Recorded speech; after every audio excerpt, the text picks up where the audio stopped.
সিলেটে বন্যা কবলিত এলাকার পানি কমতে শুরু করেছে, তবে বিশুদ্ধ খাবার পানির অভাবে হাজারো মানুষের হাহাকার। বিশেষ করে সিলেট সিটি কর্পোরেশনের 14 নম্বর ওয়ার্ডের আওতায় সরাপার এলাকায় আপনারা দেখতে পাচ্ছেন, আপনি একটু এদিকে দেখেন যে শত শত মানুষ খাবার পানির জন্য কলসি নিয়ে আসতেছে। দেখেন এই অবস্থা।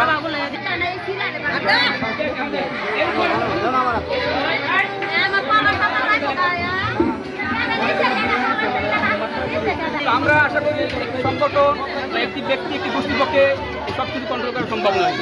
আমি দাবি করবো সিলেটের বিত্তবান সামাজিক সংগঠন, রাজনৈতিক সংগঠন সহ সকল ব্যক্তিগত যেন এ ব্যাপারে ভালো উদ্যোগ নেন, খাবার পানি সহ ত্রাণ বিতরণের জন্য সর্বোচ্চ চেষ্টা করেন। আমি এই দাবি সিটি কর্পোরেশন, ওয়ার্ড কাউন্সিলর সহ বিশেষ সব রাজনৈতিক সংগঠনকে আমি দাবি জানাচ্ছি।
না না